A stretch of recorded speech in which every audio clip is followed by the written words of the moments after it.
What's up guys, this is Deshawn Wooding with Love D Creations coming to you with a beach tray tutorial using epoxy resin. For my beach tray I used mica powders to add the pigments to my epoxy, and then I threw in some sand granules and a starfish and a shell just for a little bit of decorative creativity there at the end. Throughout this tutorial, I'll go through and show you the steps in my process as well as my materials used.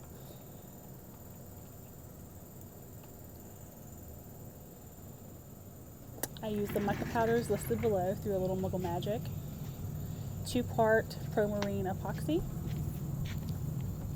a tray. You can use any kind of tray or surface for this, and then I use some stone granules from Walmart. I like the stone granules because I like the texture of them versus just regular sand, but you could use sand or whatever it is that you would like to make your sand.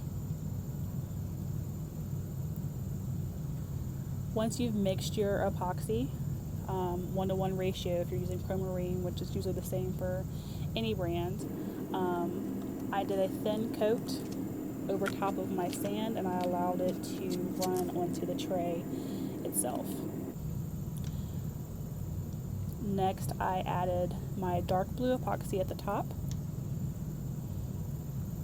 and I use a stir stick to smooth it out and let it go all the way to the edge of the top of the tray.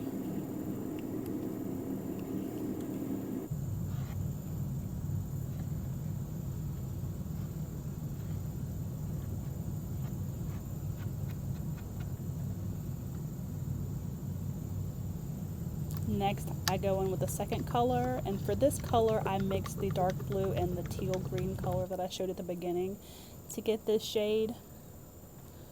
I find that I get the shade that I'm looking for better when I mix versus using a color that's already tinted what I'm looking for.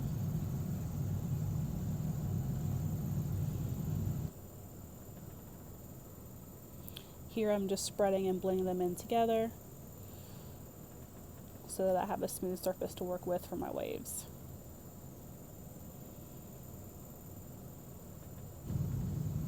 Next, I tinted my epoxy with the white mica powder, and I'm going to pour a generous layer at the tip of the sand, in between the sand and the clear epoxy.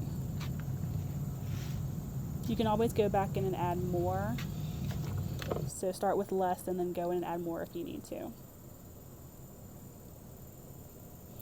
Next, I used my mini heat gun to apply heat to the epoxy and get it warm so that it will be mobile. And then I used it to target specifically where I wanted the waves to come up. You can always go back in and add more or less, go from the other direction and change it up, which is what I did here. As the epoxy dries, it'll give it more of a foamy look. But right now you're just getting it going, getting it started where you want it and getting it started to flow in the direction that it needs to be.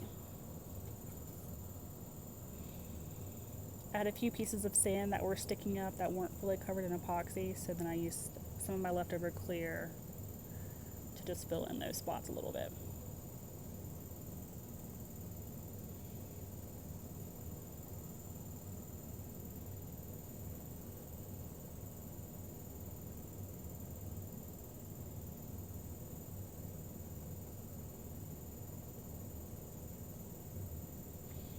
And then you can just play around with your heat gun.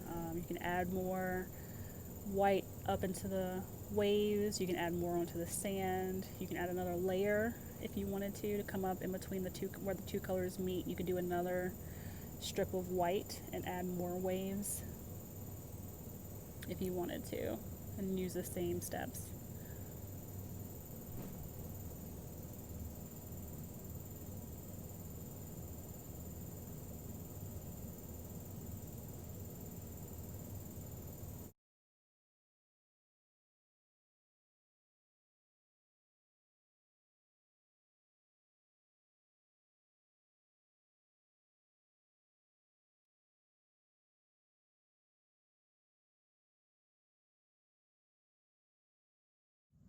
And here you have the finished tray.